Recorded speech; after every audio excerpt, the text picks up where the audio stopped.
All right. Hello, everyone. Welcome back to Unidos Unplugged, the podcast where community culture and wellness take the spotlight. I'm your host, David Villarreal, outreach specialist for Unidos contra la Diabetes. I am joined today with my director, Mr. Moises Arjona. Hello. And we are joined with a very special guest, Mr. Mauricio Reyes. Hey, how Say you hello. doing? Awesome. And I'll go ahead and let Mr. Mauricio introduce himself, a little bit about what he does, and about a little bit about what his organization's all about. Sure, thank you. Thank you for having me today. This is a new thing that I'm doing, so hopefully we can have a good conversation. Yeah, definitely. My name is Mauricio Reyes, like you mentioned. I'm the regional director for Texas Organ Sharing Alliance. My role here is to oversee the operations that are happening here in the Rio Grande Valley related to organ donation. I don't know if you're familiar with TOSA, Texas Organ Sharing Alliance, better known as TOSA. We're an organization that's been here for 50 years. This year is actually our 50th Oh, anniversary. that's great. We serve Central and South Texas. We're in 56 counties from Waco down to the RGV. We partner with over 120 hospitals, donor hospitals, that are in our service area, as well as 7 transplant centers. I don't know if you're aware that we have one here in the valley. No, I did not know we had one in the valley. I thought we only had harvesting hospitals. No, we try to stay away from the word harvest because What is recover, it? right? Recover. Okay, Recover is a better word. It's easier on people, right? It sounds yeah. like we're like doing the Matrix. something ugly. Doing something ugly, right? Yeah. Yeah. Good. We want to be educated the right way because we do have those misconceptions. But yeah, go on. So we have one here. We have one here in Edinburgh, right? It's DHR, and they specialize in kidney right now. Okay. I think they're working on liver, but right now it's mainly kidney. But we do collaborate with all the hospitals here in the valley from all the health systems. We are federally mandated or designated, right? So it's part of conditions of participation for hospitals with CMS rules. We work with all the hospitals. There's specific criteria that patients need to meet before there's even a conversation about organ donation. It's a very sensitive subject, right? It is. Unfortunately, here in the valley, the registry rate super low. Hidalgo County is less than 50%. Oh, wow. It's about 47%. At least that was the number reported Q1 of this year. Haven't seen the numbers for this second quarter, but I mean they're fluctuating around there, right? Okay. The RGB is about 54% in general, including all 4 counties. I think Cameron is probably the county that has the highest, hits almost a 60%. But again, their population is smaller than Hidalgo, and I'm sure you're aware demographics is a little different in Cameron than Hidalgo and the other RGB counties. So we're constantly trying to create awareness on the community, right? April was Organ Donation Awareness Month. Okay. So the team collaborated with all the hospitals. We did a Donate Life flag raising ceremony. We had donor families that gave their testament in the hospitals as well as recipients. So it's very touching to see that. I don't know if you ever had the opportunity to hear anyone speak about having to donate a family or being part of organ donation, whether it was receiving or actually donating. I have. It's very. It was very emotional, so I had to step out. It is. We had a few interviews with Channel 5 I think it was last month. We were honoring Dan Brown. Dan Brown. Mm-hmm. He was a sportscaster for a long time here. And I think he was a recipient of a kidney, so he was very open about organ donation and creating awareness here. And we had the opportunity to bring in both hero donor families as well as recipient families, and listening to some of the stories it's difficult. Yeah. It's very, very difficult. But it's very important that we create that awareness and we put the message out there because I'm sure you know diabetes. I mean, that's your bread and butter here. Yes, But yeah. what we see here is the complications of diabetes, right? You know, the prevalence of end-stage kidney disease. We have a lot of people undergoing dialysis here in the valley. And it's just affecting the quality of life that our community has, right? Unfortunately, the organ transplant as well as organ donation awareness is very, very low here in the Valley. So this shows any type of outreach that we can do to the community helps. Yeah, I think for me in particular, I've worked in medical centers for a while already. I know how important it is to be part of the Organ Sharing Alliance. For people, I think it's hard for a lot of us, and you can probably relate to this or talk a little bit about this, but there's a lot of myths and misconceptions about what happens to the body when they're recovering organs to go ahead and use them for a transplant. There's also the donor never expressing their wishes to the family and the family feeling a certain way. Yeah. It's very difficult and very hard to understand that, right? Because you can have two different opinions, right? The donor might say, "Hey, mom, this is what I want," but at the time, they never registered, they never did anything else. Now at this point, what do we do, right? Right. So I'm sure there's a lot of stories about that and how we can go ahead and get that information out. But then there's the other part of the person who received the organ and what impact it made in their life too, right? Mm-hmm. So there's a lot of different little things. So I gave you a lot of loaded stuff. Where do you feel you want to tackle first? Well, let's talk about registration, right? I think registration, a lot of us, when we get our license, it's probably the most common place where we register. But we don't tell anyone. We just go register, check the box probably. Right. Never thinking that date's going to come, right? Right. I think if we do that, we definitely have to have that conversation with our family, whether it's your spouse, your partner, your parents, your kids, right? Mm-hmm. Because you never know who's going to make the decision when the difficult moment arrives. So it's very important. We see a lot of patients that have registered as voters, and then they renew their license, and then they don't check the box. Oh, so every time you go to renew your license, it's going to ask you the question again. So it doesn't stay on your profile like once forever is done inside. Well, so the license may not say you're a donor anymore, but since you originally checked the box, you stay in the registry. Okay, you stay in the registry, but the driver's license might send something. Correct. Okay. So if you really want to not be a registered donor anymore, you have to go into the registry, which is Donate Life Texas, and there's a little button you can click, and it'll take you. You put in your information, whatever information you use, whether it's your license number, your social, or your date of birth, and it'll look you up, and then you can just click to be removed from the registry. Okay, well that's good to know. I didn't realize that. I thought one's an organ donor, like you said, there's always an organ donor. There are a process for that, but yeah, that's weird. Because there's, you know what I heard one time. I heard recently. I have some friends that are work in law enforcement in EMS and DPS and whatnot, and their goal is to save a life. Yeah. Their goal is not to look at your driver's license first to see if you're an organ sharer, and say, "Hey, let this one go."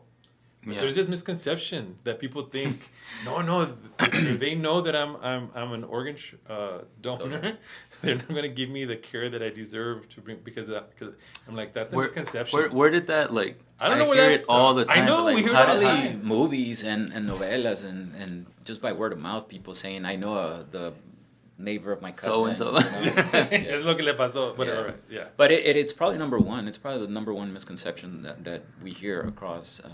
Is like. Is that the misconception that you most hear about? Yes, Yeah. it is. But it's not true. I've worked in hospitals, and that question is not even asked when you come in, right? Actually, we teach our hospital staff. We have a team that provides training for the hospital staff.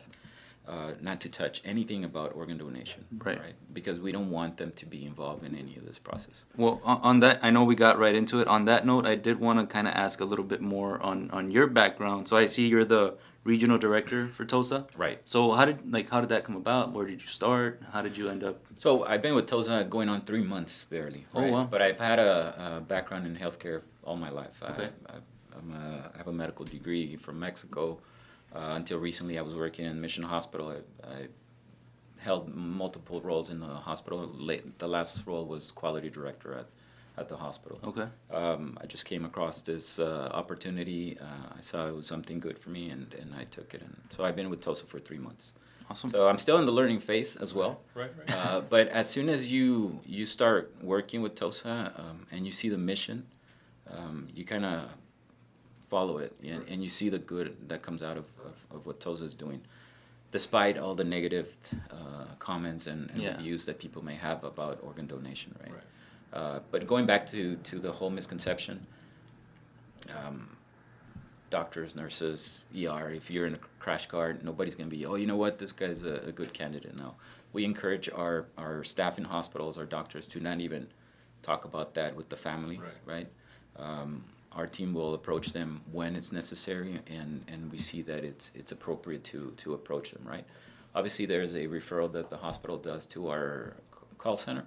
That's if they meet the criteria, right? We'll follow it, and then when we see that it's appropriate, we will make the conversation. But we don't just go and talk about organ donation, right? We provide support to the family. Right. Whether they become an organ donor or not, we stay with them, and we work with the case management in hospital so they can support the family. And I think that's probably the most important role that we have in this whole process of organ donation is walking alongside families and giving them support during this difficult time. Right. Especially if the loss at that time was unexpected, an accident, that there was something that it was, when someone's going to pass because they've been sick, they've had an illness for a while, they're elderly or whatnot. Prepare for it. But they're preparing for it. But when it's an unprepared loss, it's a little bit more tricky to deal with. Correct. I mean, a loss is a loss, and we all carry loss differently. Yeah. But imagine having a conversation about a kid, right? About your son, about your daughter, your spouse. I mean, you're going to be left alone, and then you have to make that decision. Again, that is why it's so important that we don't leave that burden to our family. Right. And if we decide to be organ donors, just tell your family, this is my wish. And for the most part, people respect it. Right. So you were touching a little bit on like the registry side of it, and what to do when you're, I guess, renewing your license and whatnot. So what comes after that? Like, what happens when somebody does become an organ donor? So you register, you put in your basic information.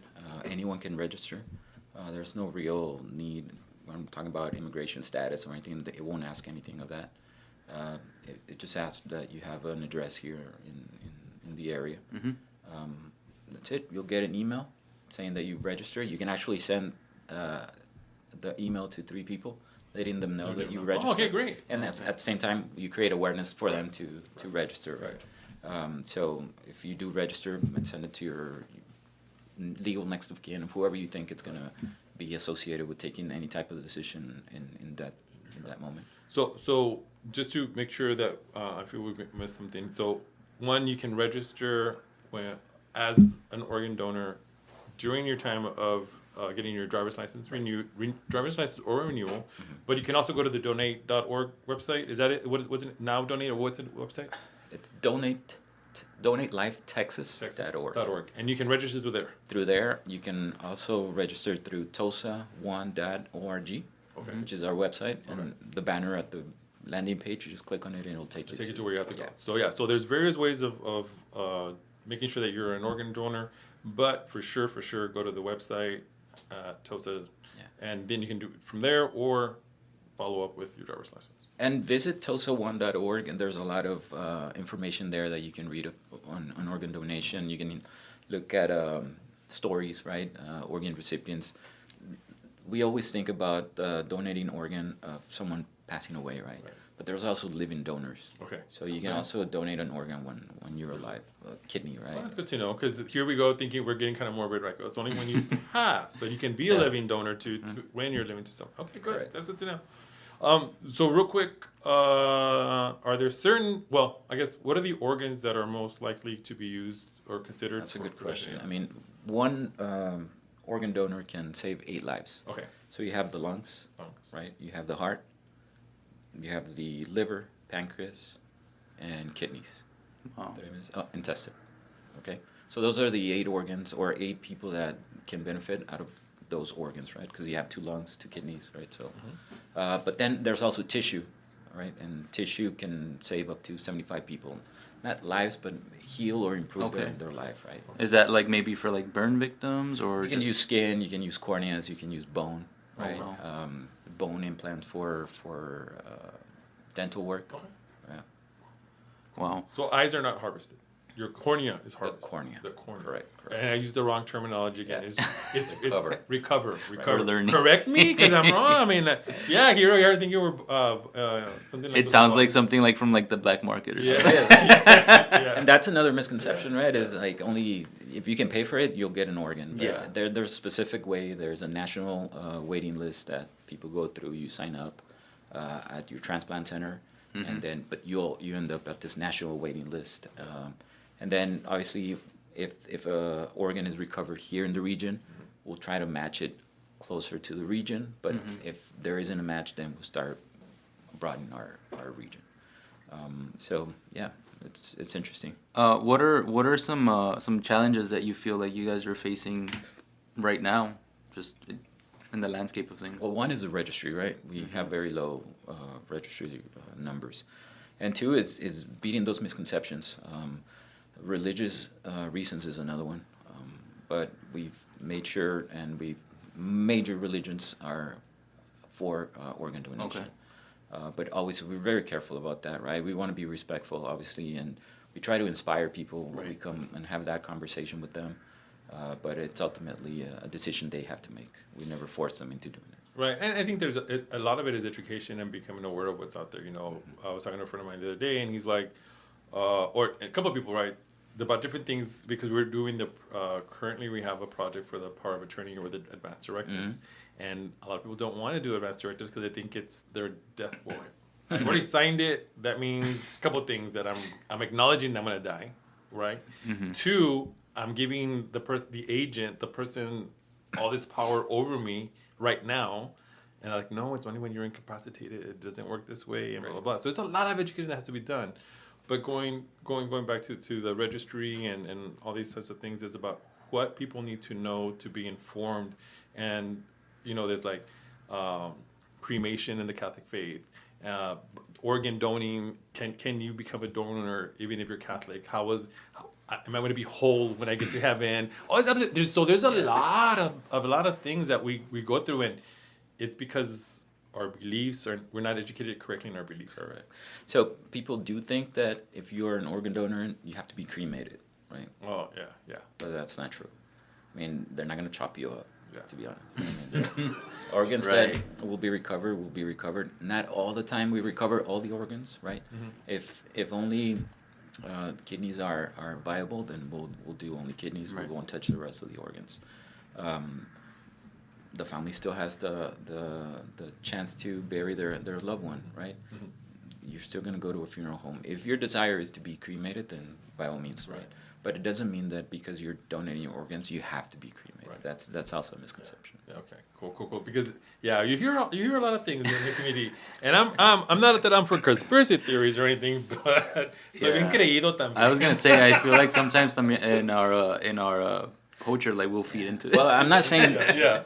I mean, I'm not saying people don't get kidnapped for their organs. Right. I mean, Yeah. maybe that happens somewhere else, Yeah. but that's not what we do. And Obviously, that's not yeah. what we're about, right? So then how do you, like, what steps or what process do you implement to like overcome those challenges that you guys are?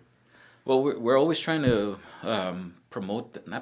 make the awareness available for people. Like I said, April, we were very heavy on spots in the news, Channel 5. I know people may not watch TV that often anymore, but they do have their social media pages, right? Again, we did this whole Dan Brown week. Next month in August, we have Minority Awareness Organ Donation Month. So we're going to be hitting all the TVs and social medias to make a little bit more awareness.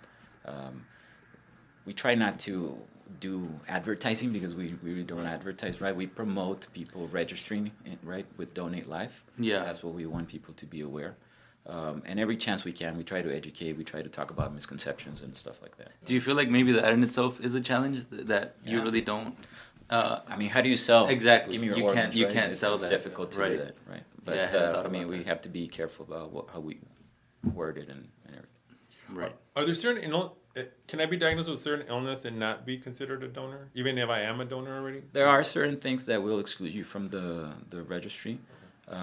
But nowadays, people with HIV, people with Hep C, Hep B can even be donors. So it's really case by case. So there's certain criteria that a patient must meet, and then our team will start looking into the medical chart and see, you know what, this patient, although may not be a candidate for liver, but we can still recover organs, in particular kidney, which is probably the easiest. Okay. Yeah, because I remember maybe about 15, 20 years ago, I was trying to register my dad, and I was at Valley Baptist Brownsville. They were doing a registration, and they go, "Would you like to go ahead and donate?" I said, "Not for me, but I'll donate my dad." Not for me, but I'll donate anybody else's. At that time, my dad had just been diagnosed with Parkinson's, and they said, "Oh, that's one of the illnesses that we don't register for." So has that changed? Things have changed. Okay. Yes, things do evolve. I don't know how long ago this was, but long again, ago. don't if you want to donate, but you think, you know what, I have diabetes, I've been a diabetic Right. for so many years, they're not gonna need my organs. Don't. I mean, if you Right. still have the will, register. If when the day comes, if you are a candidate, then we'll look into it. But I got to tell you that less than 2% of people that actually die in the hospital are candidates. So even if you register, doesn't mean you will. You will be be considered. no, Yeah. no. Okay. Cool. That's good to know too. I guess at the end of the day is make sure that you're part of the registry. Make sure that you're able to go ahead and make an impact and save someone's life or multiple lives for that Right. matter. And then don't be afraid and ask questions. Ask questions. I mean, being part of the registry, that just brings hope to people that are waiting for a life-saving gift. So it's important to have the conversation. So not just register, but have the conversation with the family, right? So maybe for like some of our listeners, how would you go about, like, maybe they're on the fence about it? How would you go about, I guess, encouraging them to consider signing up to be an organ donor? Well, registering means saying yes to saving someone's life, Mhm. right? So if you register, then you could be a possible candidate to save up to 8 people. I mean, that's powerful enough. Yeah. Right. Yeah. Right. And again, you can be a 38-year-old and your organ may go to a 60, 70-year-old and vice versa, right? Obviously, we try to match, or they try to match similar ages, but it doesn't mean that if you're a 16-year-old, your heart's going to go to a 16-year-old. It might go to a 60, 70-year-old. So, yeah, so there's a process, right? There's There a is a process. process. Oh, so there's no like Mismatches. I don't want to say age limit, but like you're saying, like if, for example, my organ can go to someone much older, or vice versa, younger as well. Yes. Wow. Yeah, I didn't know that's that. cool. I didn't know that either. Actually, that's something that hadn't crossed my mind. But yeah, that's good to know. Yeah. Because Okay. you would have thought, well, it just goes to the person that's on the donor list that needs it at this point. But There's a lot of things that need to match, right? Yeah. But age isn't at the top. well, that's good to know. Yeah, Because so- it would have been really weird. So I know you're a little bit still fairly new into this role, but like, what would you say? What has this work like taught you? Just being in this field, about just maybe about life or about our community. Yeah. What I have you know- seen? I've seen so far good things about our community because I've seen donation from an elderly to a pediatric patient.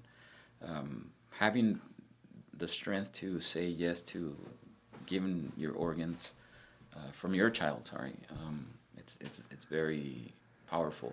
Yeah. I don't know if you've seen The Pit. Yes. Okay, there's a scene there where there's an organ donation related.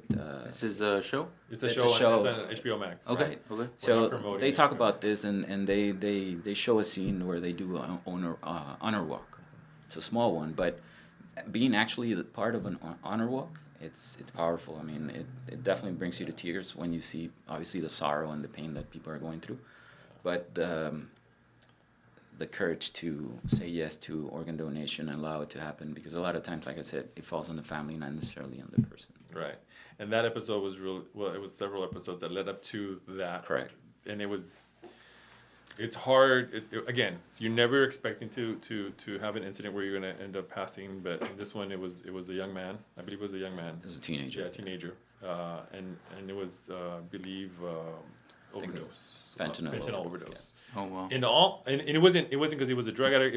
It was trying to stay up to meet the request study. to study. So there's different pressures that were going on to it. So it wasn't about a drug addict, it wasn't about that. It was about someone just trying to stay awake to finish their test or whatever it was. Okay. And the family, of course, unprepared, a lot of anger. It was that actually The Pit is really one of those shows that I've really liked compared to the other shows that have been around. It actually captures a lot of really good things. But in this one, the honor walk was really, really cool. And I know that different hospitals have them. I know Valley Baptist Brownsville, because I used to work at Brownsville. They have the wall of the donors and All of heroes? Of the heroes. Yeah. Yeah, Oh, wow. and I think it's really, every time you pass through there, you're just like, wow, this is impactful. So I know it's a show, but would you say that's a fair It's very realistic. representation? Because they show from the time you have the conversation with the family until the patient is transferred to a center, right? So similar. Yeah. Obviously, they don't go into depth of conversations, and conversations can be different. But I think that's a very difficult role to have that conversation with the family. But the team that we have is excellent. Yeah, for sure. Yeah, Honor Wall in in Valley Baptist Harlingen. Okay. That's big. Is it They have big? a big, yeah. I haven't been to Brownsville, Harlingen since I left there 17 years ago, so I haven't gone back to go look at there. I don't think it's changed much of that. I miss my home ground, but that was my stopping ground. But cool, yeah. I mean, I think it was one of those things where we have to, again, bring awareness, a lot of education, especially in our population, young and old, misconceptions, and understand that we're saving lives. For sure. We're saving lives. That's a key thing. So here's you were gonna say something? Mhm. Go for Okay, it. so because I saw on Life Network, on the Life, what is it? The Home Life Network with they have all those touchy feeling movies. Oh, like where the Hallmark- holiday movies Hallmark come out? girl. Yeah, the Hallmark was. Yeah. Someone received a heart, and they could feel the previous owner's emotions. Is there any truth to any of that? Probably not. Probably right? not. But I couldn't tell you. Yeah, I mean, because it's but- a show, right? It's a right, TV show. right. I mean, it's difficult to say. I don't. Personally, I don't think so. Yeah. It would be up to a recipient. A recipient to talk tell us about for that, sure. because those are some of the things that, and it was a horror story. Somebody had, Oh, yeah. yeah. So it was, Oh. so somebody was went through a horror story, and it was one of these things where they were having these regressive dreams and stuff. Yeah. It's easier to believe movies like that. than Yeah, actually, yeah. than I tell you, right? I fall for the conspiracy theory, right? Right. Yeah. Well, that's why I asked about the show, because I'm like, well, I know shows can maybe be misleading, but I mean, you're saying that I think they did a good job. Though. it is a pretty Yeah, they did a good job. accurate representation of it. Anything else that you want to touch on, Moses? No, I think Mauricio just did a great job of talking about how we can register, why it's important, the organs that can be recovered to go help in a transplant, and someone in the community, who receives those organs, and then that it could also be a living donor, and so I think. Okay, so really quick, just because then it'll escape me. So a living donor, they can do all 8 organs? Not at a time, obviously, but what is the living donor qualified to? Kidneys, Kidneys? Okay. liver, right? And liver, okay. You can't live without your heart. Obviously, Yeah. Let's say you have a family member that requires a kidney transplant, but no one in the family is a match to But you to are. donate their organs. There's a way to match the organ with someone else, right? So transplant centers can help you with that. And if you're willing to donate your kidney for your family member, there's someone else in the nation that is also willing to do that and could be a match for your family member. So they kind of swap organs. You have to do it through the transplant. And then like quality of life for the living donor? It's better than being on hemodialysis. I mean, it depends on the age of the patient, the health, right, of the patient that's receiving the transplant. Obviously, you're going to go through the screening and labs and making sure that the organ you want to donate is appropriate. But the recipient will do better than being in hemodialysis. Yeah, definitely. For sure. Awesome. Do maybe a random question. How far can organs travel? Well, nowadays we have a lot of technology that allows us to send the organs throughout the nation. Before it was 3-4 hours, but now we have specific technology that it allows us to keep the organs viable for longer. So I heard, again, maybe another conspiracy thing, that Don't be a Moses. that you guys are considering, not you guys, but like organ transport is being considered now through drones? Or is that I like... haven't heard that, to be honest. I haven't. Okay. Maybe blood. Blood might be. Okay. Yeah. because sometimes you need blood in remote areas, and that could be. And I've read something about that. But I haven't. Seen I heard about it, Right. but I was just curious. But not necessarily organs. It's there's a specific logistic I can imagine. that go through. We have teams from all over transplant centers coming down and flying with the heart, flying with the lungs. So they do private flights. Yeah. Awesome. Anything else that you want to touch on, Moses, before I can wrap it up here? No, I don't think so. I think we've covered a lot. And again, the most important thing to get out of this is to become a registered donor. Mm-hmm. Become a registered donor, and at that time, and share that information with your loved ones. And that at that time that you've come to pass, again, doesn't mean that you might be a viable candidate at that time, but at least you're in the system and you're able to make an impact in someone's life. For sure. Right. So on that note, I do want to close it out with asking you one final question, Mr. Mauricio. So that question is, what does success look like to you? It doesn't have to be in your work field and at the work setting. It could be just in life in general.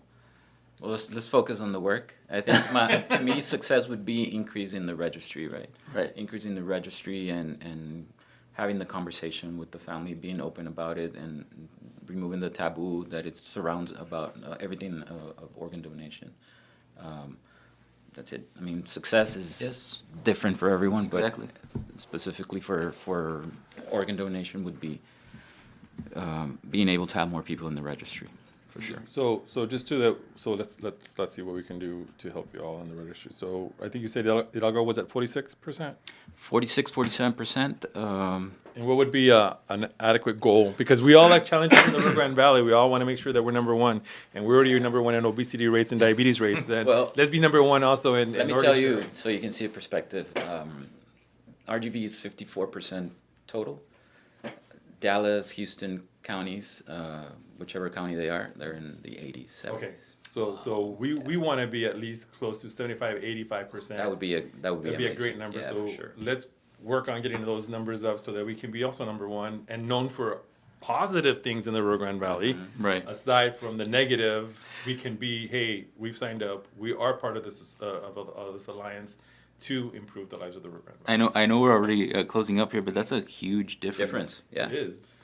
I mean, the population here is different than San Antonio population, than different in Dallas. But it's different not in like Houston. that far to be like. To me, it's not like Dallas and Houston. But it's a different culture. Yeah. It is a different culture. That's crazy. Very different. I mean, we may say things the same. We may talk Spanglish as well. Yeah. But it's a different culture. Right. And we think different. Yeah. Right. Well, as if there's no other questions, we can begin to wrap up here. Right before I wrap it up, do you have anything that you may have coming up, Mauricio, that you want to plug, or where can people find you? Where can people, contact you, stuff like Go that? to TOSA. That's TOSA #1.org. You can click on the banner and go to the registry, but also look at all the information we have there. Like I said, next month in August, we have the National Minority Organ Donation Awareness Month. So you're going to be hearing about the organ donation probably in a lot of the TV channels. Okay. And just a call to action to everyone to go ahead and think about registering and have the conversation. If you don't register, just have the conversation with your family. All right. Well, on that note, thank you so much for joining us on this episode of Unidos Unplugged. We hope you enjoyed it, and we hope to see you on the next one. Thank you. Thank you.